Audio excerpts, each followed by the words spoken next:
যদি অর্থনৈতিক দুরবস্থা পরিবর্তন না করতে পারি, রাজনীতি করাই আমি ছেড়ে দেবো। নওশাদ সিদ্দিকীকে আগামী 6 মাসের জন্য অর্থ দপ্তরটা দিয়ে দিতে হবে। এটা আমাদেরকে দায়িত্ব নিতে হবে। আর যদি আমরা দায়িত্ব না নিই, ওই রকম হবে।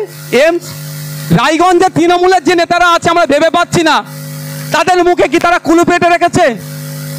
এমস তো রায়গঞ্জে হওয়ার কথা শুনেছিলাম, যেখানে হয়েছে আরো হোক আমরা চাইবো, কিন্তু রায়গঞ্জ জেলা অত্র এলাকার তৃণমূলের নেতাদের মুখে কুলুপ কেন? তারা কেন কথা বলছে না? একটা এমস রায়গঞ্জে থাকলে সেখানকার রোগীদেরকে এখানে আর আসতে হতো না, স্বাস্থ্য ব্যবস্থার ঐতিহাসিক বিপ্লব ঘটে যেত। কিন্তু কি দেখলাম, রায়গঞ্জ এমস হলো না। তারপরে যে কেন্দ্র সরকারকে ডিমান্ড করা, প্রেশার ক্রিয়েট করে এখানে নিয়ে আসা, কোন সরকারের সদিচ্ছা নাই। সেন্ট্রাল ইউনিভার্সিটি শিক্ষা ব্যবস্থার অনেক বড় বড় কথা বলেন শিক্ষামন্ত্রী, যখন সেন্ট্রাল ইউনিভার্সিটির কোথায় সেই আমলে ছিল, এই 12 বছরে একটা আমাদের রাজ্যে আনতে পারলো না। আমাদের প্রশ্ন এখানেই, আমরা যখন এই ডিমান্ডগুলো করি, আমরা যখন মুর্শিদাবাদের পরিযায়ী শ্রমিকদের কথা বলি, তখনই আমাদেরকে দেখে দেওয়া হয়। যখনই আমরা অধিকারের কথা বলি, তখনই আমাদেরকে দেখে দেওয়া হচ্ছে হয় আপনার বিজেপির দালাল, না হলে মুসলমানদের দল। কিন্তু আমাদের বন্ধুগণ, আমাদের লক্ষ্যে আমাদেরকে নিয়োজিত থাকতে হবে। আমরা যদি আমাদের লক্ষ্যে অবিচল থাকি, তাহলে আমরা আমাদের লক্ষ্যে পূরণ হতে পারবো। কোনো কনফিউজ রাখার জায়গা নয়। আজ হয়নি কাল হবে, কাল হয়নি পরশু হবে, আগামীতে হবে। এই শপথ আমাদের নিতে হবে যে একদিন আমরা করব এবং আমাদের যে লক্ষ্য সমাজ ব্যবস্থা পরিবর্তন করব, এটা আমাদের বলতে হবে। সময় স্বল্প, অনেক কিছু বলার ছিল। রাশিয়া ইউক্রেন যুদ্ধ থেকে শুরু করে, প্যালেস্টাইন ইসরায়েলের লড়াই থেকে শুরু করে, সমস্ত বিষয়ে যেভাবে আমাদের ভারত সরকার যে বিদেশ নীতিকে বিসর্জন দিয়ে কোনো এক অগ্রাসন শক্তির পাশে দাঁড়াচ্ছে, সেটাকে আমরা মেনে নিতে পারি না। শেষের সময়, কোর্ট নির্ধারিত সময় আর 4 মিনিট আছে, শেষ কথা বলি। মমতা ব্যানার্জি মহাশয়া বলেন রাজ্যের অর্থনৈতিক অবস্থা তলানিতে, হসপিটালে বেড নাই কেন?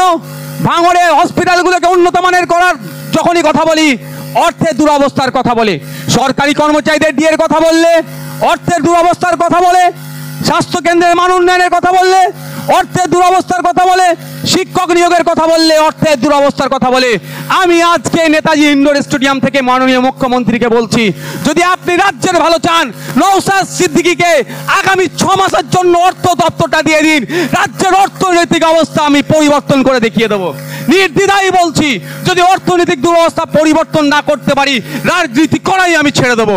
যেদিন দায়িত্ব দেবেন, তারপরের দিন থেকেই সরকারি কর্মচারীদের কেন্দ্রীয় সমাহারের ডিএর ব্যবস্থা করে দেবো, এবং যে কটা সমাজ কল্যাণমূলক প্রকল্প চলছে একটাও বন্ধ হবে না, সবটাই চালাবো। তাই বলছি, মমতা ব্যানার্জি যদি সদিচ্ছা থাকে, নওশাদ সিদ্দিকীর হাতে রাজ্যের অর্থ দপ্তরটা মাত্র 6 মাসের জন্য তুলে দিক, যে হয় কি হয় না দেখিয়ে দেবো। আমাদের রাজ্যের সম্পত্তি আছে, দেশের অনেক সম্পত্তি আছে, চুরি হয়ে যাচ্ছে। এই মমতা ব্যানার্জি তার ভাইপোদের নেতৃত্বে সম্পত্তিগুলো চুরি হয়ে যাচ্ছে। চুরি আটকালেই শিক্ষা কেন্দ্রের যেমন মান উন্নয়ন হবে, চক ডাস্টার যেমন পৌঁছে যাবে, হসপিটালে বেডও পৌঁছাবে, নতুন নতুন চাকরি হবে, এবং সরকারি কর্মচারীদের কেন্দ্রীয় সমাহারে ডিওরও ব্যবস্থা করা যাবে। আমি আবারও চ্যালেঞ্জ করছি, মমতা ব্যানার্জি মহাশয় যদি রাজ্যের ভালো চান, সরকারি কর্মচারীদের ভালো চান, আমার জনসাধারণের ভালো চান, শিক্ষা, স্বাস্থ্য, কর্মসংস্থান, এক কথায় বাংলার জনগণের আর্থসামাজিক মান উন্নয়ন চাই, আগামী 6 মাসের জন্য আমার হাতে অর্থ দপ্তর তুলে দিক। এই অর্থনৈতিক চাকা আমূল পরিবর্তন করে দেখিয়ে দেব। ধন্যবাদ, সকলে ভালো থাকবেন। কর্মী বন্ধুদেরকে বলবো, আপনারাই আমাদের আবেগ, আপনাদেরকে আমরা উপেক্ষা করতে পারি না। কে আসবে কে যাবে, সেই জন্য আমরা গুটি কয়েক মানুষকে নিয়ে প্রোগ্রাম করেছি।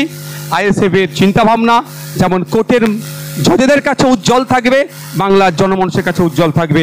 সকলে ভালো থাকবেন। আবারও আমাদের দলের প্রাণপুরুষ পীরজাদা আব্বাস সিদ্দিকী ভাইজানকে আমরা ধন্যবাদ জানাই, যে তার চিন্তা ভাবনার মাধ্যমে আমাদেরকে যে প্ল্যাটফর্ম তুলে দিয়েছে, আমরা বঞ্চিত নিপীড়িত মানুষের কণ্ঠ হয়ে বলতে পারছি।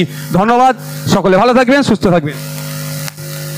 इनकलाब इनकलाब इनकलाबी जिंदाबाद, ISF जिंदाबाद, हाफिज जादे अब्बास सिद्दीकी भाईजान जिंदाबाद, बड़ो भाईजान जिंदाबाद, पेरिया नौशाद सिद्दीकी भाईजान जिंदाबाद, ISF जिंदाबाद। আমরা কোর্টের নির্ধারিত অনুযায়ী সময় অনুযায়ী 4:30 হয়নি, 4:29 আমাদের প্রোগ্রাম শেষ করলাম।